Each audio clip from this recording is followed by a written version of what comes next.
Welcome to the groundbreaking news program that delves into the heart of Mormonism, your weekly window into the unique intersections of news, history, and culture that resonate with the tapestry of Mormonism. So whether you're tuning in from the heart of Utah, or joining us from around the world, your favorite news program starts now, where news meets insight, and the stories of our faith unfold. Good evening, good evening. Hi, everybody. Welcome to the Mormon Newscast. It is Monday evening, February 12th, and we are here to bring you all of the news in the Mormon landscape today. I am joined by my illustrious panelists, Bill Reel. How are you tonight, Bill? Happy Valentine's Day, Rebecca. You are dressed for it, as am I. Our other panelists, the wonderful Radio Free Mormon, are you dressed for Valentine's Day? I'm always dressed for Valentine's Day. He's a romantic at heart. And I forgot to say that I am Rebecca Biblioteca, and we're very excited to be able to discuss some of the big stories that are out there today. We're going to be starting with Bill Reel. What do you have for us tonight, Bill? Awesome. Let me throw this onto the screen. So first off, MrBeast joins Mormonism, and so we've got a little video here that we'll jump to see what's going on. Awesome.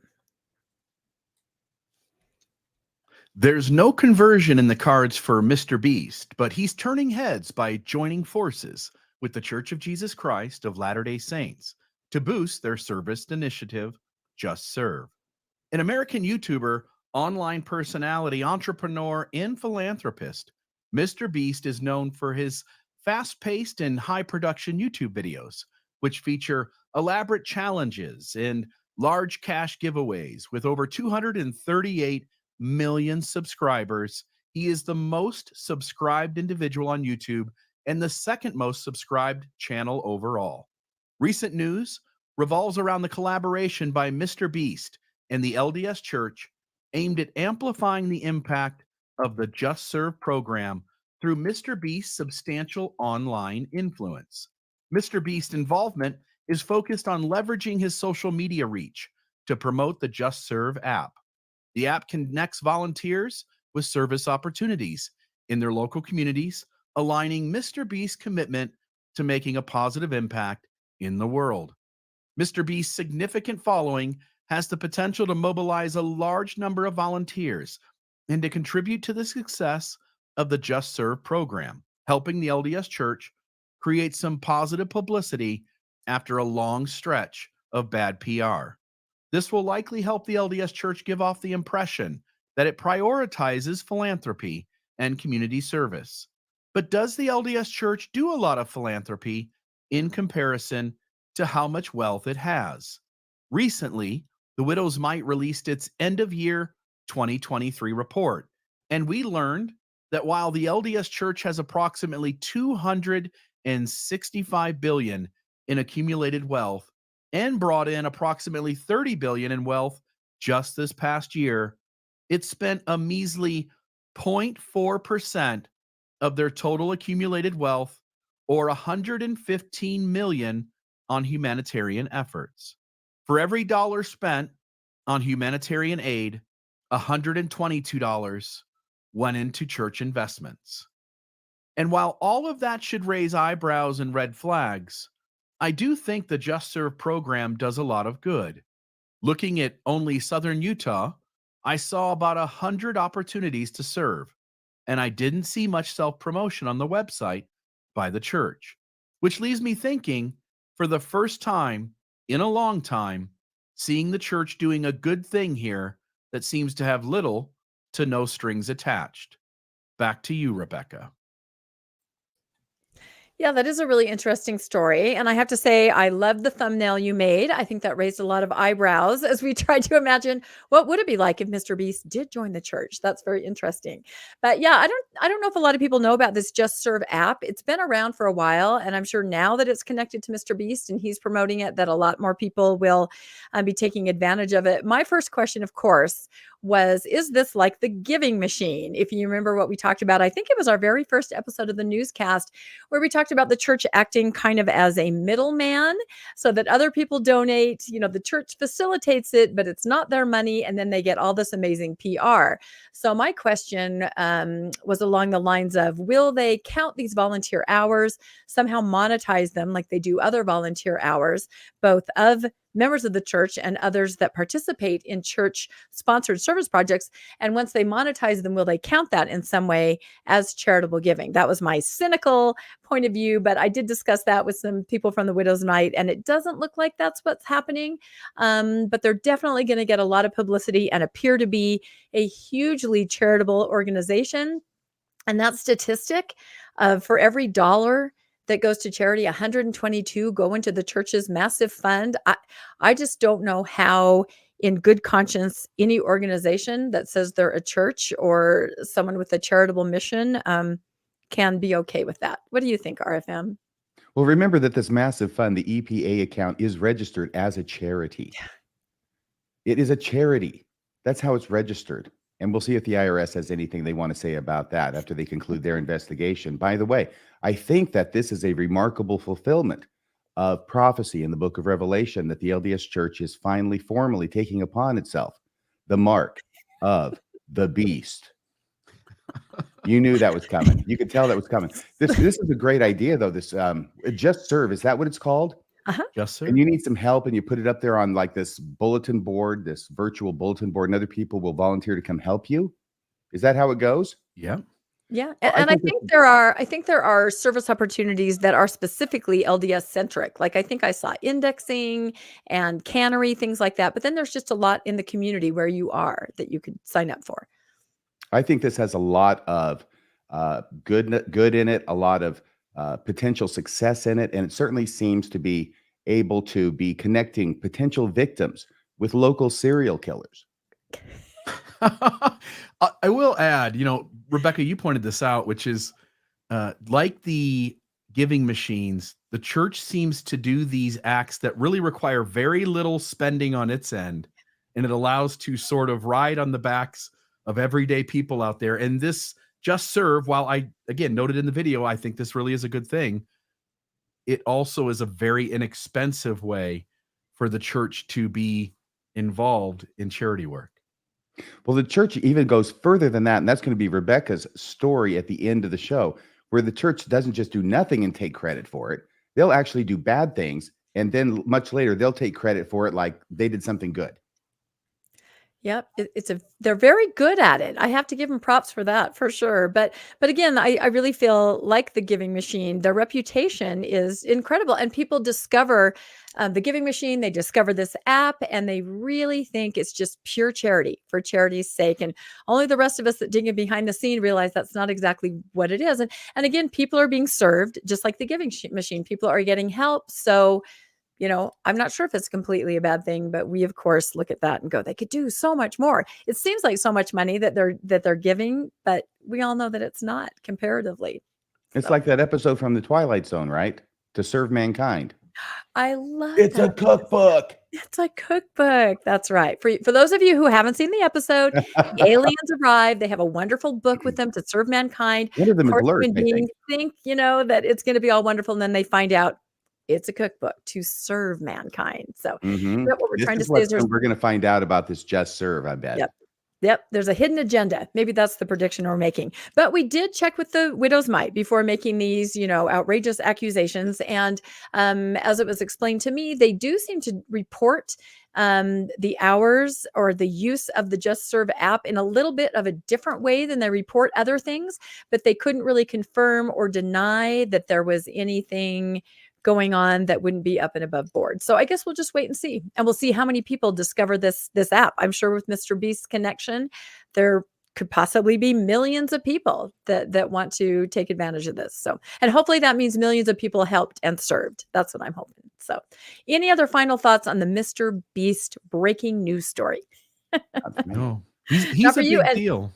It is a big deal. Yeah. He is a big deal. He is a very big deal. And I forgot to go to our second slide and cover the stories that we were going to cover, but now we're right in the middle of it. So I guess we just go ahead with Radio for Mormon, who's going to be talking about an update from Tim Ballard. We haven't really heard much from him recently, but here he is back in the news again. There's been stuff going on behind the scenes, and there was a story that broke last Friday on, what was it, February 9th, I think it was, about a motion that had been filed by Tim Ballard, and it got covered by the news, and it was covered in such a way that I was completely confused. I thought it meant something else. So I went digging, thinking I was going to have one story, and then I found out, no, it's not that at all. It's something completely different and much more entertaining. So here's what's going on. There have been a number of motions that have been filed since this story broke, since the lawsuits were filed. I covered those in detail on Radio Free Mormon. But what happened is this. I thought from this news story, and it's like 34 seconds long, KUTV will play it here in a second. I had thought that Tim Ballard's lawyers were making a motion to suppress or strike those witness statements that they had attached to their complaint. Okay, that's what I had thought. That's what it sounded like. And I thought from that this was a strange move, because it sounds like everybody's kind of forgotten about them, but now you're going to file a motion to suppress them, which is going to bring public attention back to them again. And I didn't know if that was the best move. But that's not what's been going on. Actually, the motion that I thought it was and that I just described to you has already happened. That motion was filed on November 2nd. So let's just say November, okay? You don't have to remember these dates exactly right now. But it was filed on November, and it was granted by the judge January 12th of this year, 2024. That was the motion to seal the documents that were attached to the original complaints. You may recall when I talked about them, I said how unusual this was, how out of the normal course this was. And it seemed like they were just trying to get all this information out there to smear Tim Ballard. Of course, when you talk about people who could use a good smearing, maybe it's Tim Ballard, maybe it's not. But looking at it from a legal point of view, this is really strange, unusual, beyond the pale. But those things were sealed now by a judge who agreed that they should not be public. Of course, they're all out of the bar now. Everybody knows about them. So if we can go to the next slide. So that was the motion filed November 2nd, 2023. All right. Early, okay, I'm sorry, because I had made these slides and then I had rearranged them to make them more sense and make them make more sense. And now they're going to make less sense. But this is about Tim Ballard filing the motion to have the exhibits filed with the complaints classified as private, what I just talked about. So they're not accessible to the public anymore, at least not from the courthouse. Of course, they're everywhere else in the world. And this motion was granted on January 12th, 2024. Next slide, please. Oh, actually, am I able to do that, Bill? I don't know. You won't be able to. Okay. All right. And here's the order. And if you could just go to the full screen on this order, Bill, so I can read it. So there it is. This is the case with the 5 female people who are represented by initials as the plaintiffs against Tim Ballard and Operation Underground Railroad. So this is the order from January 12th, which granted the defendant Tim Ballard's motion to classify the documents as protected. Next page, please. The court, having considered defendant Timothy Ballard's motion to classify documents as private and or protected, and good cause appearing, grants the motion in part and hereby classifies exhibits 1 or I through Q in the first amended complaint filed November 2nd, 2023 as protected and therefore not publicly accessible. It says it's entered by the court on the date indicated by the court seal at the top of the first page. There's no seal up there. But if you go down to this last page, yeah, there's the 12th day of January. I hereby certify that on this 12th day of January, 2024, I caused a copy of the foregoing to be served on all counsel of record via the court's electronic filing system. So it was entered this order January 12th. Going to the next one. Now, this KUTV story that broke last Friday, February 9th, 2024, the one that I said that was very confusing about this, let's go ahead and play that if we can. And it's just 34 seconds long. You'll see what I mean. Much new at 6 tonight. Attorneys for Operation Underground Railroad founder Tim Ballard once again calling on the court to throw out, quote, stolen documents. Today's motion filed with the court taking aim at a 168-page addendum to Ballard's attorneys call salacious and, quote, full of unauthenticated allegations against Ballard. The documents go on to say that the plaintiffs in this case stole the documents to purposely damage Ballard's reputation. We have these new court filings, all of them on our website. If you'd like to read them more in depth, you can go to our website. And that was the one where I was talking about. This is what this motion does, is it draws attention to all of these documents that had already been forgotten. All right. And that's what I took it as saying. Can you go to the next slide, please? Yeah, I had to go out and take this picture personally. This is the cow that's out of the barn. And it seemed to me that what they were doing was the cow's already out of the barn. The cow is now a dot on the horizon. And now they're going out there, they're roping the cow, they're tying it up, they're dragging it back to the barn so they can let it out again. And everybody can watch it run away. That's actually not what's happening. Okay. That was my misconception. So here's what's going on. If we can get the next slide, please, Mr. Reel. We talked about the November motion to seal those documents, those exhibits in the complaint. This is a separate motion. Now, it sounds similar, so it's easy to get confused on this. But the motion they filed in December, this is Tim Ballard filing it in December, isn't to seal them. It's alleging that these documents were stolen from Tim Ballard, that they should be either returned and or destroyed so that the plaintiffs don't have them anymore because they wrongfully obtained them, is the allegation. By the way, the reason for this allegation is because one of the plaintiffs there, her last name is Boris, B-O-R-Y-S. It might be Boris. I'm not sure if she has a certain pronunciation to it. I'll just say Boris. So she was the executive secretary for Tim Ballard up until a few days before she filed her lawsuit. So she's his executive secretary, according to these allegations, right? She works for him. She has access to his email. She's got the passwords, everything, just like executive secretaries do. And the allegation that they're trying to find out is, looks like she was helping herself to these documents in anticipation of litigation. So then she quits. Some days later, she files a lawsuit. Lo and behold, look at what's attached to her complaint. All these documents, right? So that's the basis that they're claiming that these are stolen. They say they need to be either destroyed and or returned to them so that they're not in their possession anymore. And then we need to go back to the discovery process, which is supposed to take place in an orderly fashion. Okay, so going back to the slide, KUTV from December 20th, 2023 stated, Operation Underground Railroad founder Tim Ballard filed a new motion on December 20th.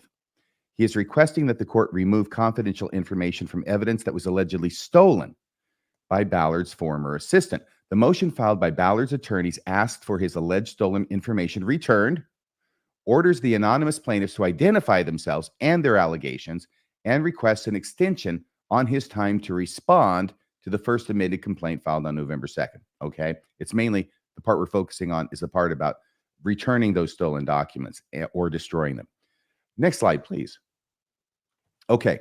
After several days, Plaintiff Boris, that's the former executive secretary for Tim Ballard, filed her response to Ballard. After several delays, Plaintiff Boris filed her response to Ballard's motion, the motion he filed in December, on Friday, January 26, 2024. This response, and technically this isn't exactly right. I'm giving you the broad outlines because I'm going to break it down a little bit more to try and go from the simple to the complex. Hopefully that'll make it easier to understand.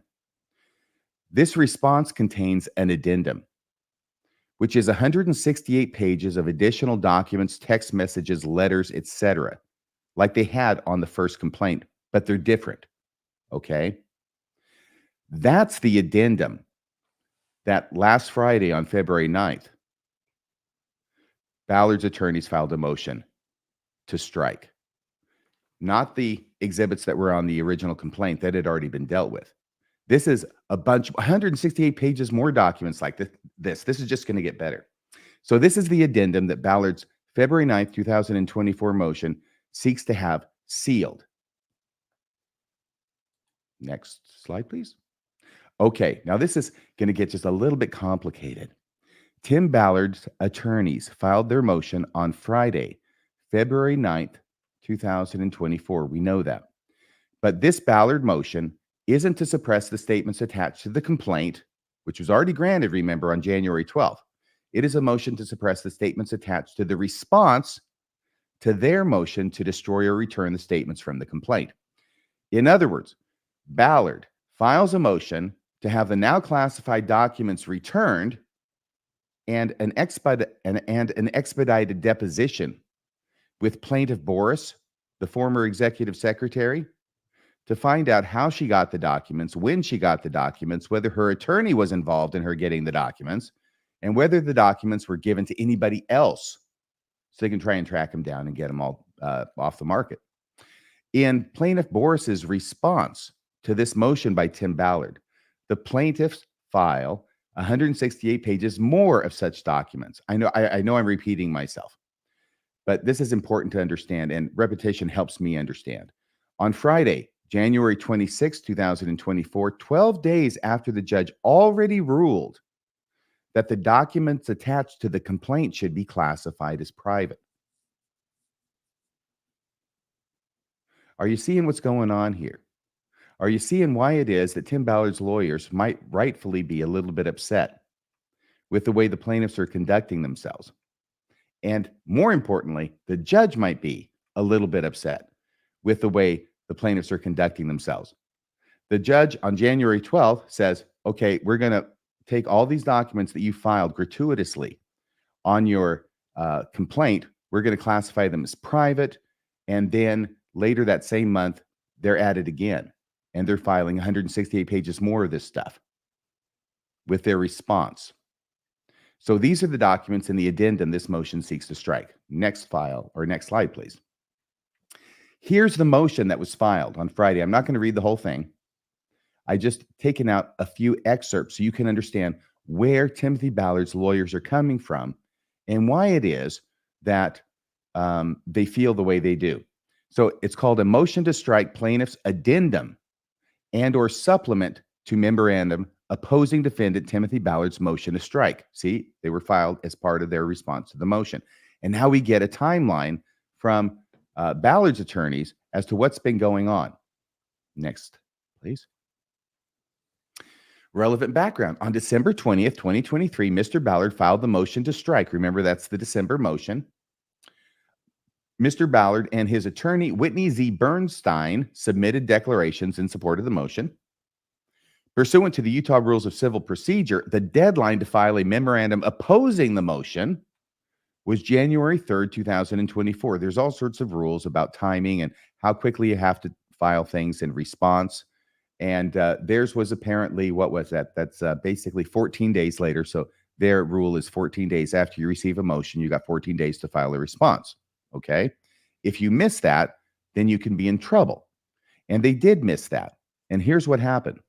So they had till January 3rd to file the response, but plaintiff's counsel sought an extension until January 12th. So in other words, they didn't go to court. They just went to the other party and said, look, we're not going to be able to get this done in time. Do you mind if we have some extra time to January 12th? And that was agreed to by Ballard's attorneys. It says Mr. Ballard granted that request. Granted is probably the wrong word because usually it's only judges who grant stuff, but Mr. Ballard agreed to that request. Plaintiffs failed to file a memorandum opposing the motion by the agreed upon January 12th deadline, so they blow that deadline as well.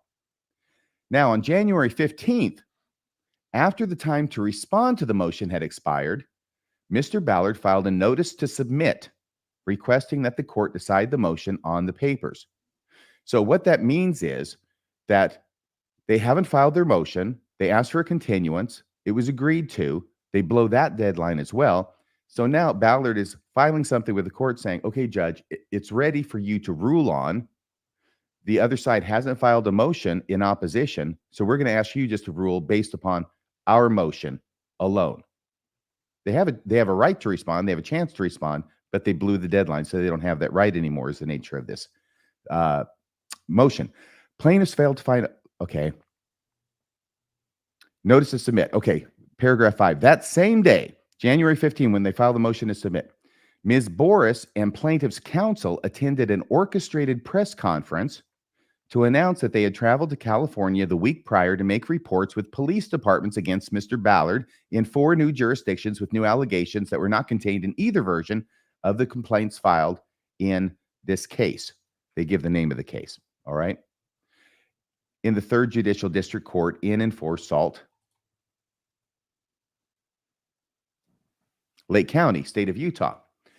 The press conference was publicized in several news articles. Plaintiffs, that'll become important here in a second, because it appears that instead of representing their clients and filing the responses in a timely manner, Boris's attorneys are out holding press conferences and traveling to California and accompanying their client to make criminal complaints in several jurisdictions there. Okay. Now, number 6, paragraph 6, plaintiff's counsel emailed on the evening of January 15th to ask defense counsel to withdraw the notice to submit, explaining they had docketed the incorrect deadline. Oh my gosh. You know, how does that happen? Email, and it gives a reference, email from Alan Mortensen to T. Jordan. Plaintiff's counsel then represented that they had been working on the response all weekend and would be ready to file it tomorrow.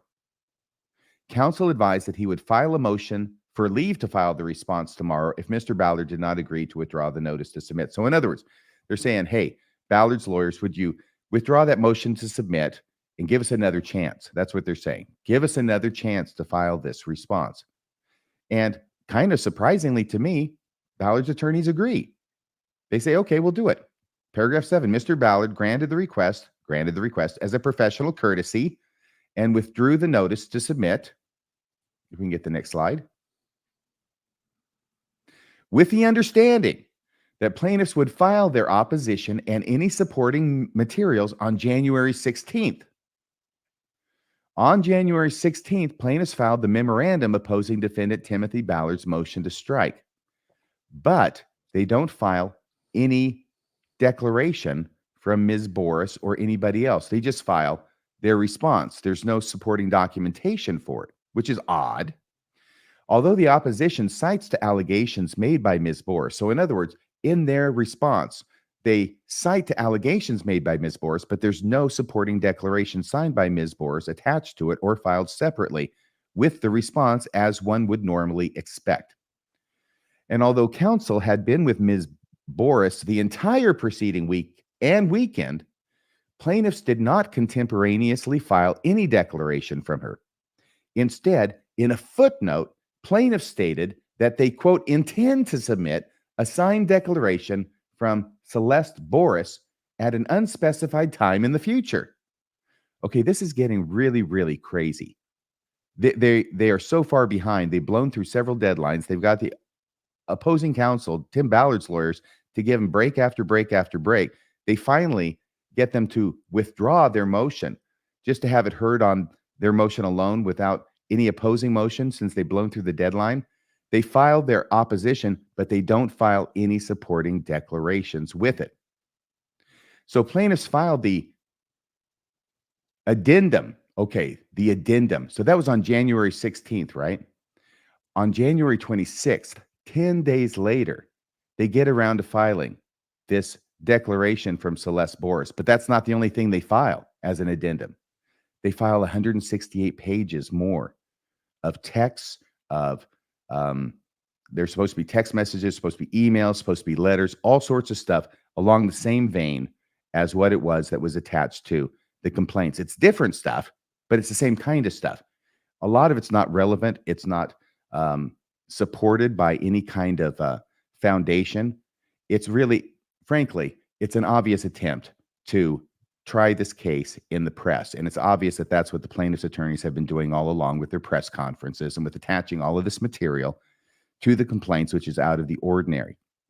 And they're still doing it.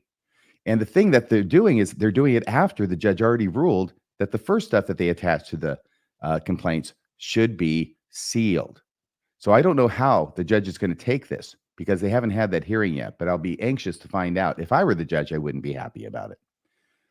So let's see, 10 days. Plaintiffs filed the addendum on Friday, January 26th at 3:38 p.m., 10 days after they filed the opposition.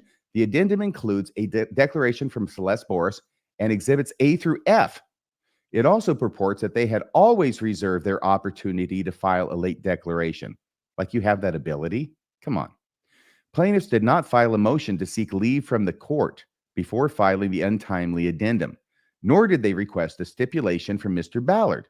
Okay.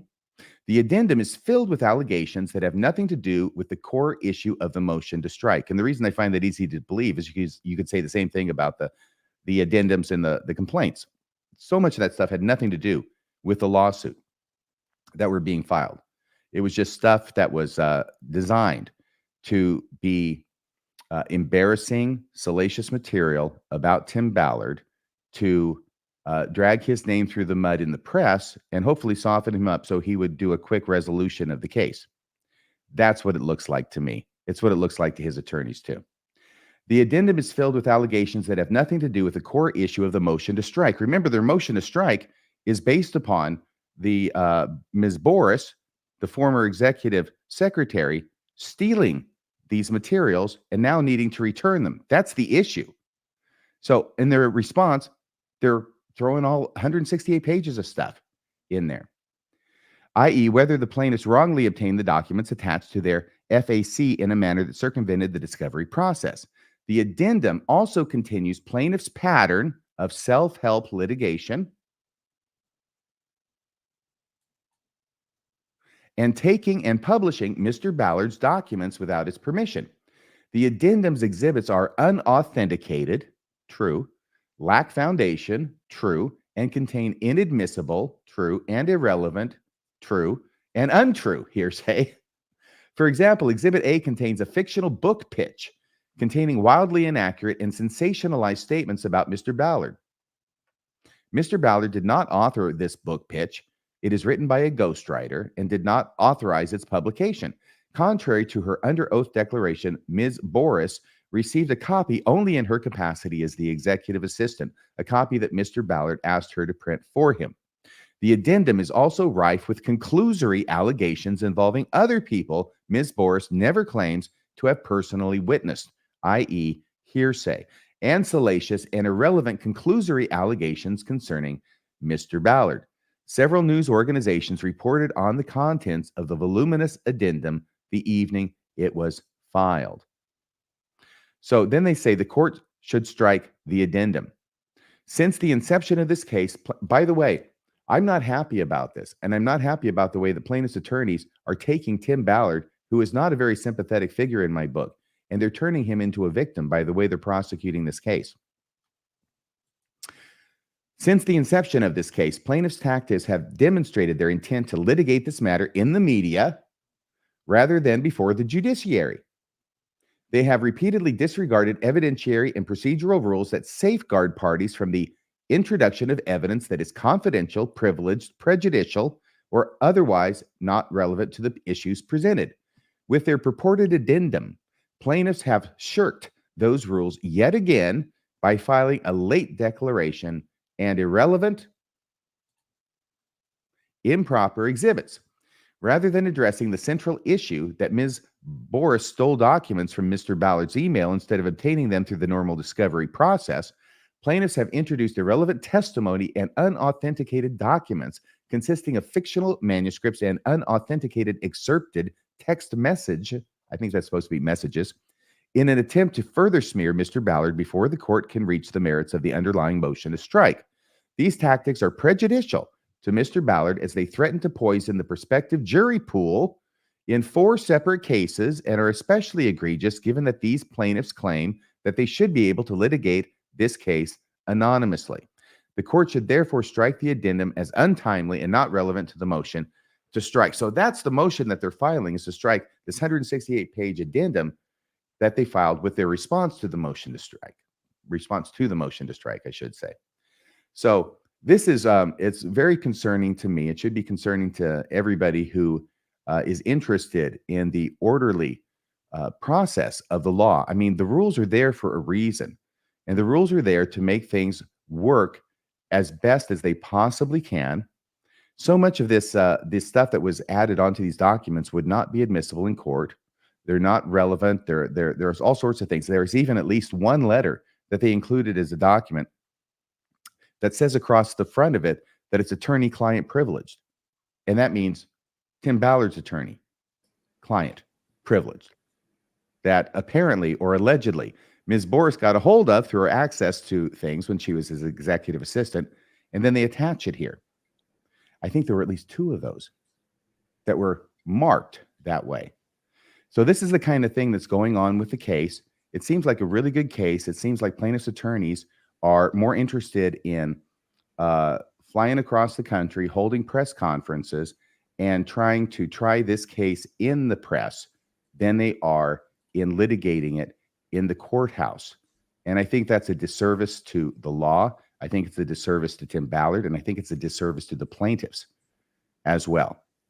But that's what's going on here with the Tim Ballard case.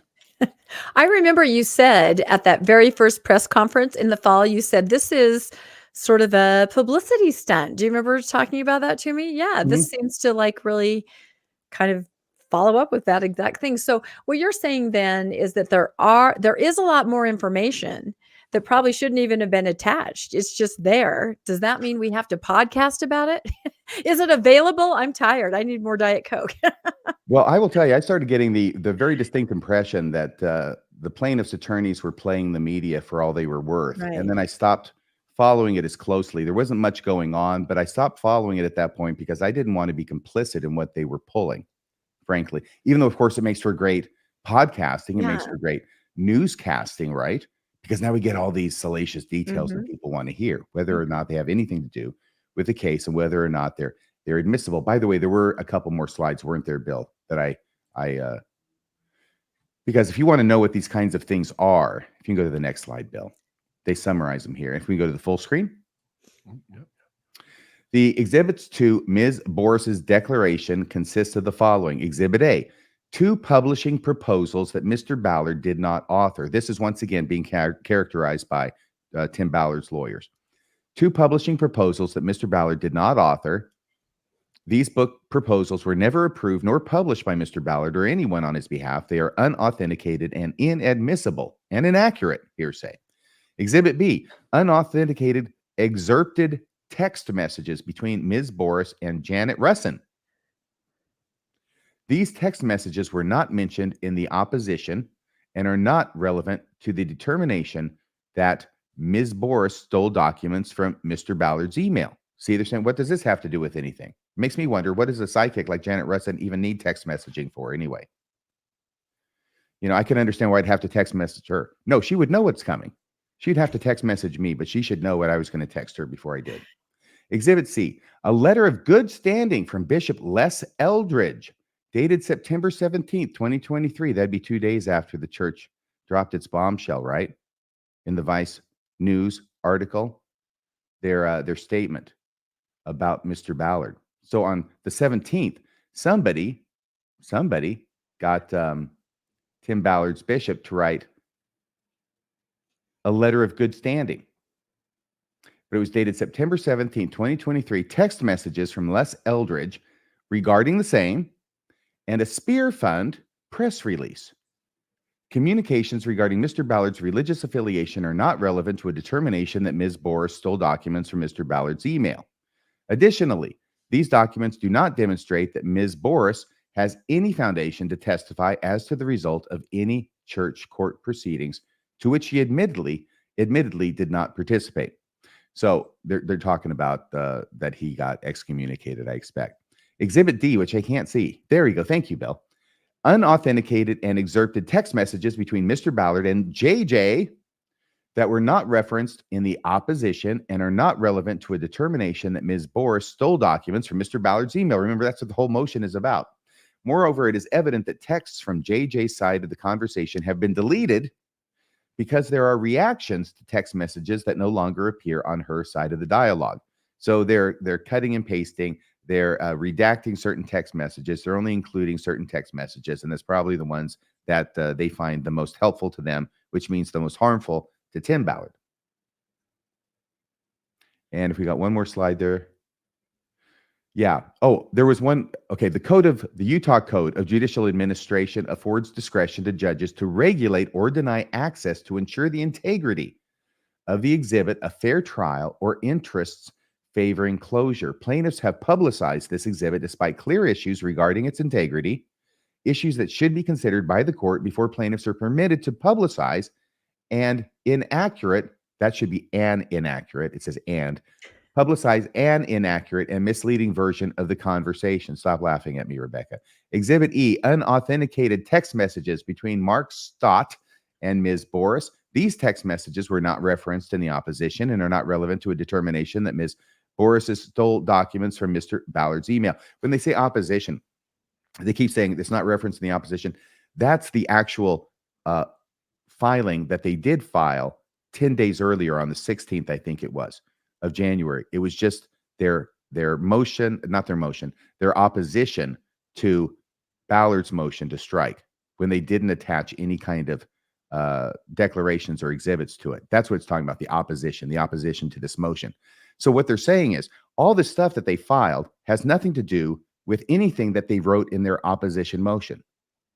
It's not connected in any way. It's not supporting the opposition motion. It's done gratuitously in addition to the opposition motion, has nothing to do with the opposition motion. It's just being filed to put it out there publicly and have it picked up by news agencies and run with it. That's what it means. Exhibit F, unauthenticated text messages between various Ballard family members and Miss Boris. These text messages were not referenced in the opposition and are not relevant to a determination that Ms. Boris stole documents from Mr. Ballard's email. Okay, so that's the kind of stuff that's going on in this case. It is a three-ring circus, and hopefully the judge will be, what do you call the person who's got the top hat? He's the ringleader? The ring Is that what he's called? master. The ringmaster? Ringmaster. Oh, very good. Thank you. Hopefully this judge will be up to it, because there's a lot of chicanery going on and a lot of clowning around going on that needs to be set right. And apparently it will only be set right with a very firm hand that may include sanctions against these attorneys. We'll see what happens. But in the meantime, is the public able to view all of these documents and texts? They're all attached somewhere, right? That everyone can see. Yeah. See, I had read that about the statement that he was in good standing in the church. I thought I read that he had requested that. I didn't know you could go get a reference from your bishop that says, yeah, I'm great. And obviously that bishop had not received the memo that he was about to be excommunicated. So that's kind of different too. Yes, isn't it though? It's very strange. It's all very entertaining. But from a point of view of a podcaster, this is great stuff. And I would just love for them to just put all the dirty laundry out there, right? Because that's what everybody wants to hear. But as an attorney, I'm appalled because they're making the legal system look like a clown show. You can't get a job here in Utah without one, by the way. A clown show? A written reference from your bishop. Oh, a written. I believe that I almost lost my job once because I could not get a written reference from my bishop, an endorsement, because I was not a full tithe payer. Yeah. So if I could say anything to plaintiff's counsel, I'm sure they want to listen to me. Please don't make Tim Ballard sympathetic. Okay. Quit working so hard to make him look like he's being persecuted. That's not a good tactic. Is there any trouble that the executive secretary can get in for, quote, stealing these things? I mean, could she be liable in some way or run into some issues because they're claiming she stole the information? I suppose so. I mean, she doesn't have really any right to take them, I suppose. And I suppose that'd have to be litigated separately, but that's why they want to have this special, speedily set deposition limited to the subject of how did you get these documents? When did you get them? And was your attorney involved in that? That might run into some attorney-client stuff, but yeah, because they're really thinking that their attorneys are involved in that. I mean, their attorneys are the ones who are attaching everything as exhibits. So it's not completely unreasonable for Tim Ballard's attorneys to think that maybe plaintiff's attorneys were involved in coaching her to get these documents while she was still the executive assistant, since she ends up filing her lawsuit only days after she quits. The plot thickens. I think that's all we can say. And your perspective is so interesting because you are a podcaster and you are an attorney. So you see both sides of it. So that's very interesting. Yeah. I like that. Any final thoughts on this bill? And we'll go to our next story. No, I'm just curious if there's, I'm just curious if there's anybody out there who's gone through all of these documents attached and saw anything worthy of note to shine more light on what's been going on with OUR and Tim Ballard. We'll have to find out. Yeah. Well, and it's funny because think about how involved we all were with podcasting about Tim Ballard months ago. And then it kind of just sort of died down, when you see a news story here and there, but you don't really think it's anything and you don't really dig in. And then all of a sudden, this seemed to be something. And it'll be interesting to see if anybody wants to pick up on this information and put it out there at all. Or if we should be more respectful, like you say, RFM, and say, you know what, this shouldn't have been in there. It shouldn't have been included. Let's just let sleeping dogs lie, right? Oh, I'm not telling everybody to be respectful or anything. I'm just saying that it's out there. I couldn't find it. KUTV says we've got the documents all on our website. Well, I couldn't find this one. Oh, okay. And in the actual filing, that they had done, they didn't include exhibits. So I don't know where they are. I'm sure they're available to somebody somewhere, but that summarized what it was that they were about. You said it does look like they don't have anything to do with emotion. It's just being gratuitous. You said some things died down. Some things died down more than others. Yeah. There it is. That's it. Is that a President Ballard reference? I hope not. Because it's way too soon for that, Mr. Real. Too soon. Too soon. At least another month or so. That's right. All right. This has been great. Let us look at our next story. It is Black History Month, which is amazing. It's February, and there were a couple stories out there in the Mormon landscape that lend themselves very well to Black History Month. So the first one that caught my eye, if we can look at our next slide, was a General Authority 70 named, and we've been talking about this before the show, how to even pronounce his name. I guess Elder Gerard Carrier. I'm sure that I'm massacring that, and somebody's going to correct me in the chat. But he addressed a group of other church leaders in Utah, and he had some really interesting things to say, ironic things to say about racism. I'll read a little bit of this here. He says, racism is a violation of the first two great commandments, to love God and to love his children. It is sufficiently serious that it may actually impact our opportunity of worshiping in the house of the Lord. So he's talking about getting a temple recommend. One of the temple recommend questions indeed asks, do you support or promote any teachings, practices, or doctrine contrary to those of the Church of Jesus Christ of Latter-day Saints? So he seems to be implying that the church has a very strong stance against racism, and anyone that is accused of racism may not be able to be eligible for a temple recommend. He goes on to say, the global faith's position against racism is unequivocal. It is a sin. So this is a very strongly worded address from this General Authority 70 elder name that we can't quite pronounce. Gerald. Is that your guess? I thought maybe Gerard Perdue. I don't even want to be disrespectful and not be able to say his name. So his first name is Christopher. Maybe we'll call him Elder Christopher. So then he goes on to say, if we can go to our next slide, any of us who have prejudice toward another race needs to repent. So if you hold any of these points of view, you've got to do a lot of repenting. Racism has no place in the Lord's kingdom. It must stop, and it must stop now. It is high time we stop excluding anyone and start including everyone. He didn't really say that, did he?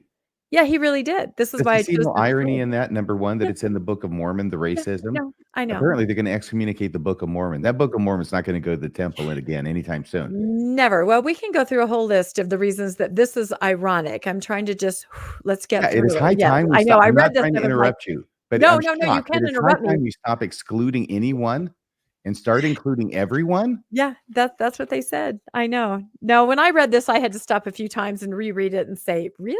I just Anyway, so it reminded me, of course, of President Nelson's talk that he gave back in 2020. If we can go to our next slide, where he also had some similar sentiments about how we should behave, and sort of making it sound like the church has always behaved well when it comes to this. And I think we all know that's not exactly the case. So President Nelson in October Sunday session of General Conference said, brothers and sisters, please listen carefully to what I am about to say. God does not love one race more than another. His doctrine on this matter is clear. He invites all to come unto him, black and white, bond and free, male and female. I assure you that your standing before God is not determined by the color of your skin. favor or disfavor with God is dependent upon your devotion to God and his commandments and not the color of your skin. He's very, very adamant here. I grieve that our Black brothers and sisters the world over are enduring the pains of racism and prejudice. Today, I call upon our members everywhere to lead out in abandoning attitudes and actions of prejudice. I plead with you to promote respect for all of God's children. So here we have these wonderfully impassioned statements to remind everyone that the church is not racist. And if anyone is enacting anything remotely like racism, that they need to abandon it immediately. And actually, their temple record may be threatened. So I know that we could all go on Google and we could look up so many statements, so many racist statements from the past prophets, past practices, the Book of Mormon. I invite you to do that if you want to. But if we go to the next slide, I just found a few overarching statements over on Mormon Stories that I thought were good because, we could spend a lot of time on that, but there's no need to. I think we all understand the history and we can all look it up. It's plainly there. I thought this was great. I saw this on Mormon Stories. And of course, this is a picture of Jane Manning, who was a servant in Joseph Smith's household.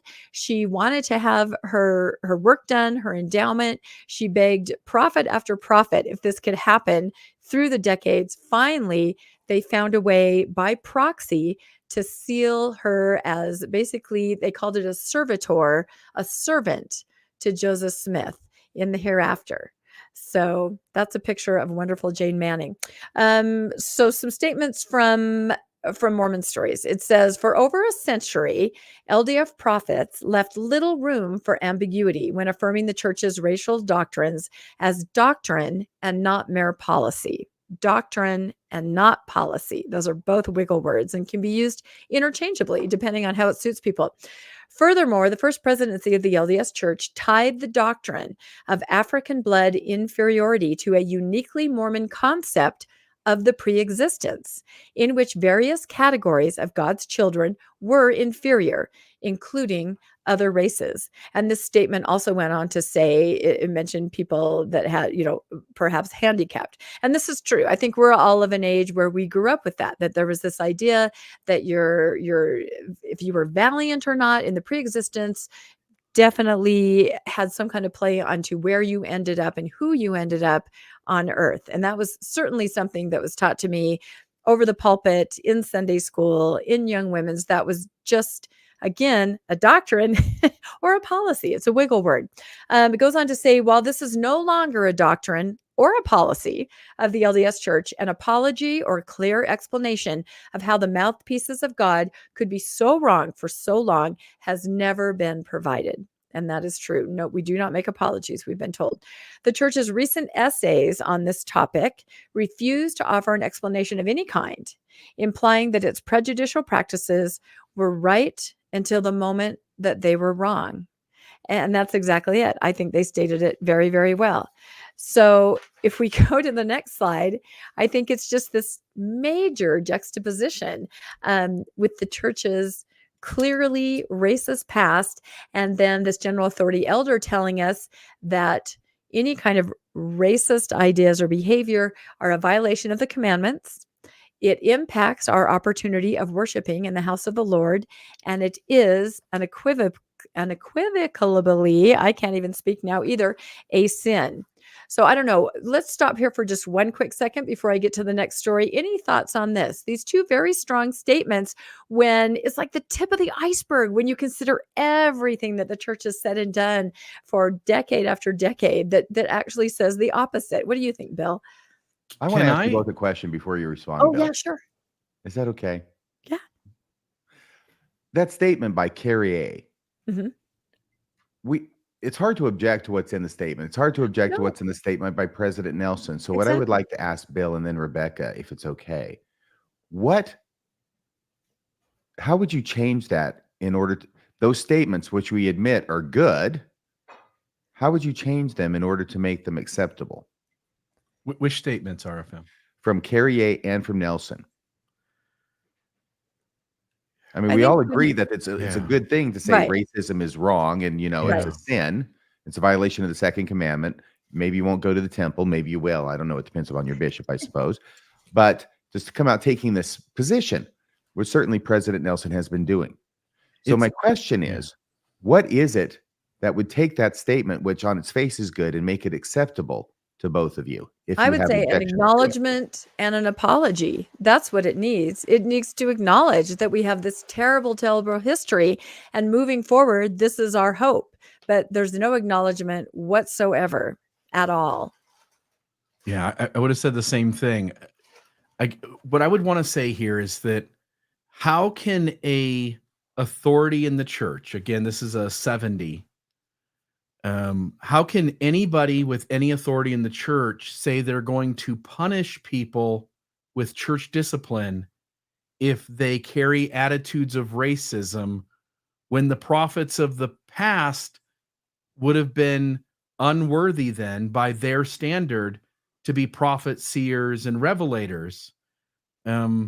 And as you point out here with the statements, RFM, in your question and what Rebecca answered, it seems crystal clear to me, same thing, without the context of an acknowledgement and explanation and an admittance that past prophets got it wrong. Hence, prophets can get really big things seriously wrong. You probably ought to not just trust us blindly.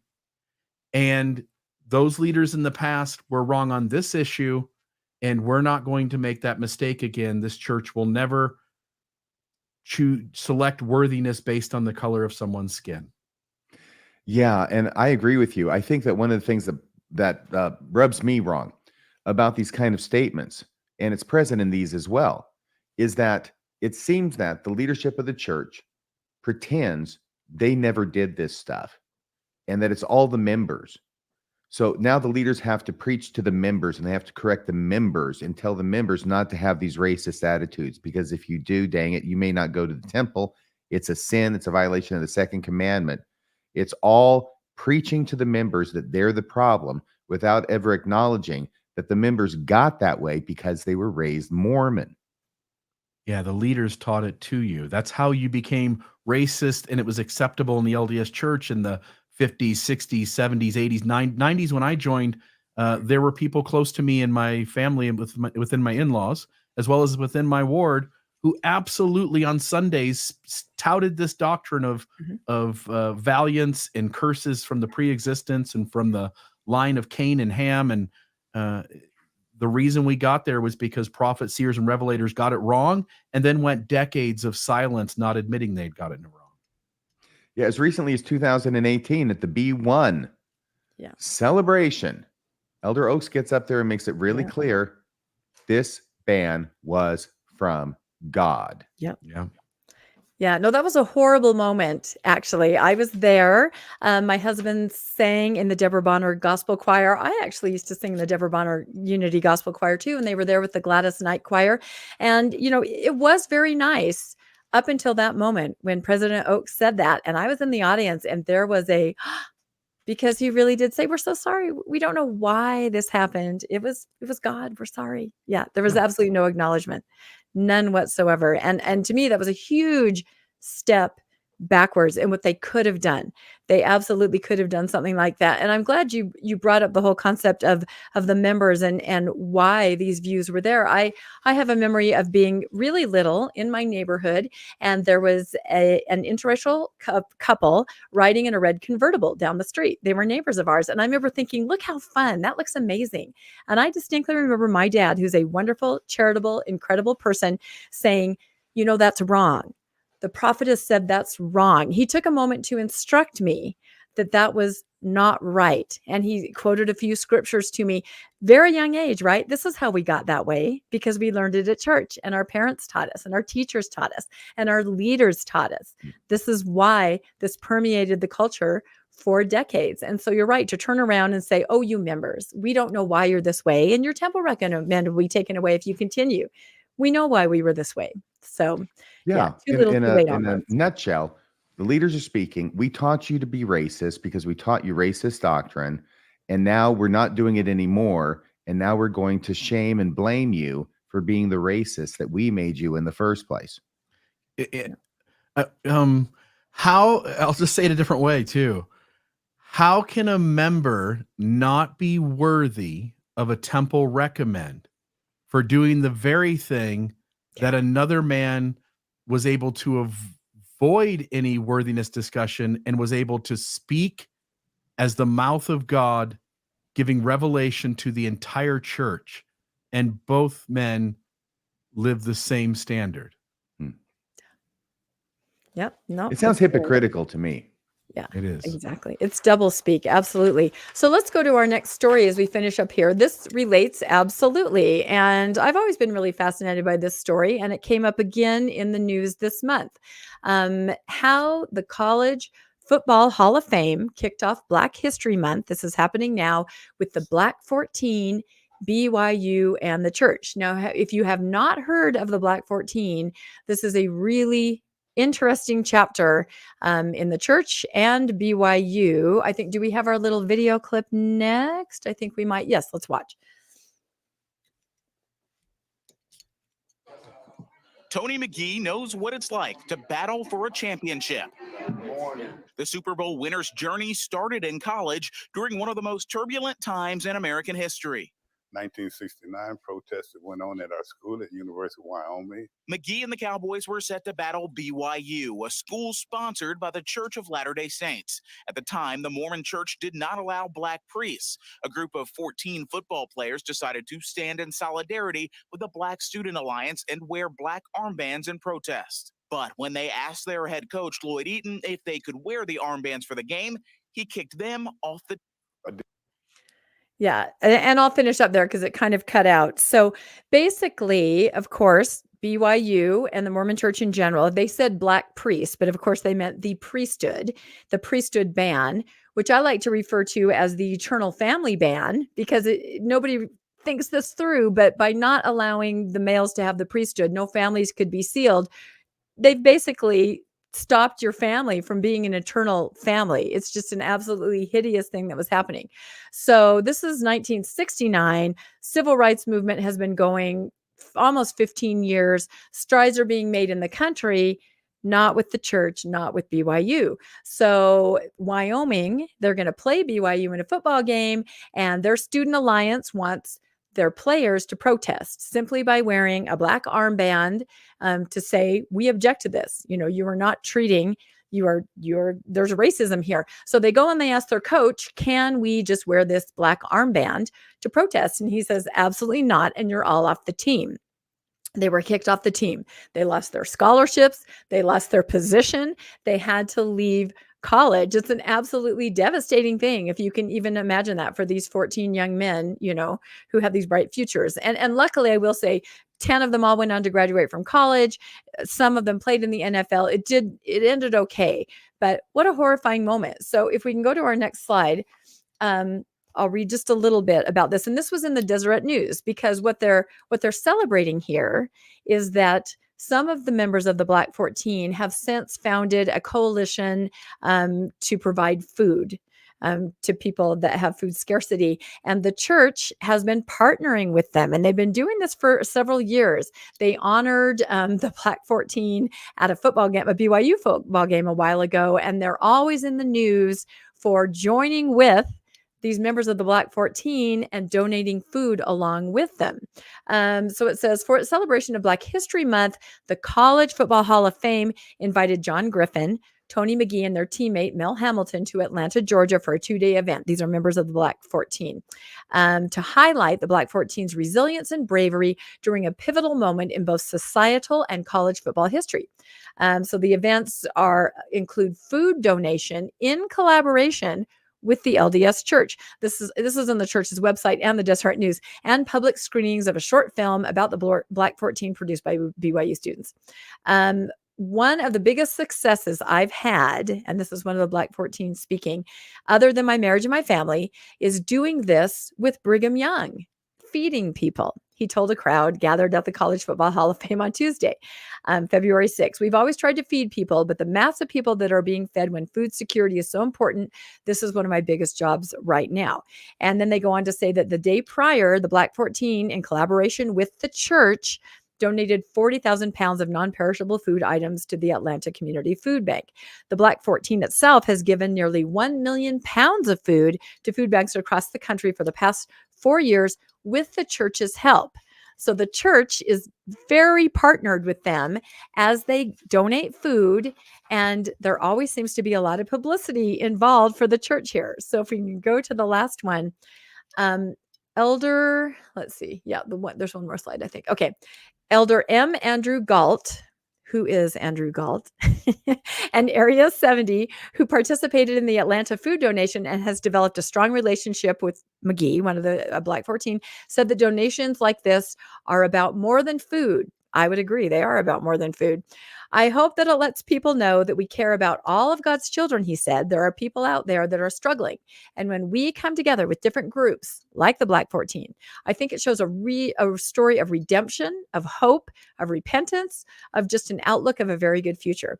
And then I put in larger font, that's the message that Hamilton hopes people understand when they learn about the Black 14. Exactly right. That is the message. They certainly don't want people to associate the Black 14 with the racism that was rampant in the LDS Church, to the point that the Black 14 trying to protest actually led to the events that got them kicked off the team. So to me, it's almost like the Mountain Meadows Massacre. They were responsible for that. And yet the church purchases the land. They put up the signs. They control the narrative. In this case, Black 14, they were responsible for that. And yet again, they reach out.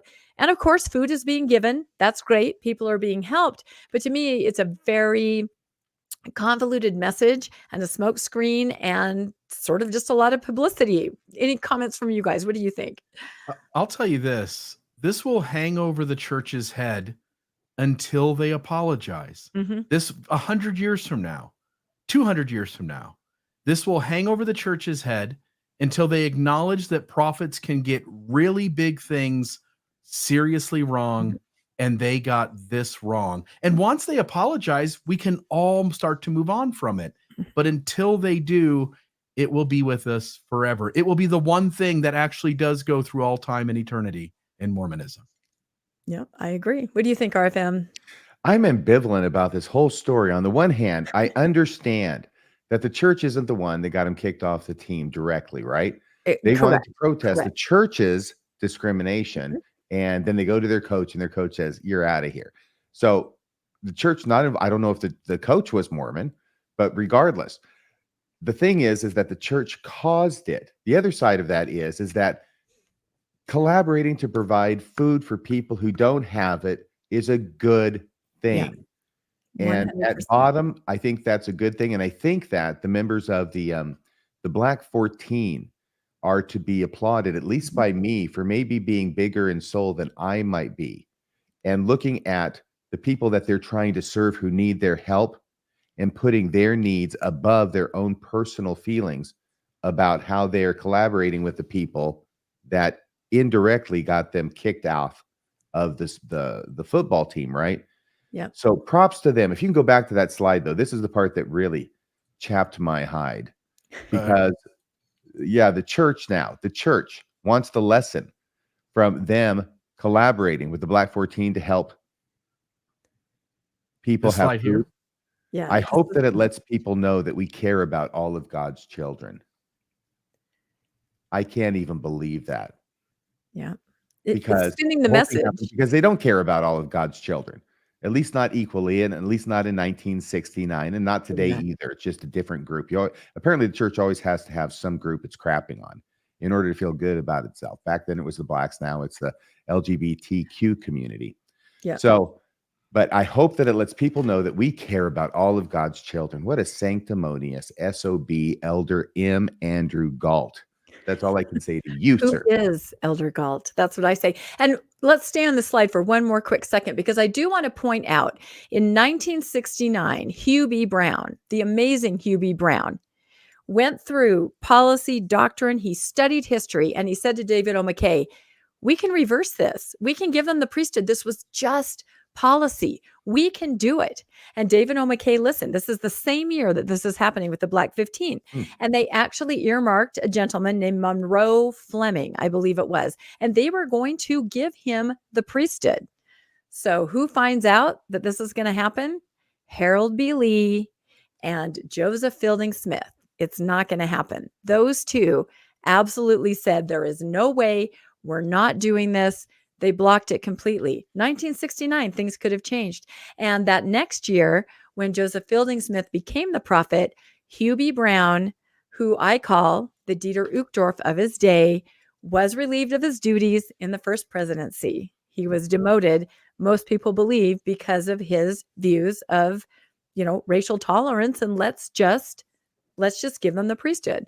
So people were trying, I think is what I want to point out. People within the apostles, people within the leadership were trying. They knew it had to be done, but it was blocked by people like, and I'll name them, Harold B. Lee and Joseph Fielding Smith, Mark E. Peterson, and Staley, I believe is his name. I can't, but yeah, they had to do a lot of work around with these 4 individuals to get this to pass. And it took, another decade almost before it did. So, and I will say that everything I've read about the Black 14, they are absolutely magnanimous, wonderful people who have forgiven and moved on and are just committed to doing good for society. And exactly what you said, RFM, they are the heroes in this, and they should be commended in every way. So interesting 2 stories, though, I thought, for Black History Month. So, all right, I think we covered it. What do you think? Any other thoughts or things that come to mind? Have we done it?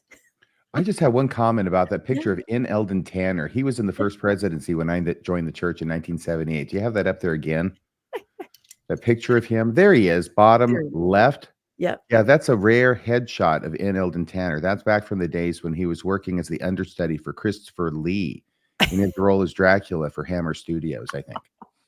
You had to go there. Yeah, some of these old pictures are really funny, and these are the apostles and the leaders of my day. And I look at them, I go, did they look like that back then? I don't remember, but they sure look a little unusual now. So, all right. Well, this has been great. Have you seen Elder Bednar lately? Have I? Well, I did do that news story on AI and Elder Bednar 2 weeks ago, I think it was. So yes, absolutely. All right. Well, I think we've done it. I hope that you guys have enjoyed what we had to say and learned a little something.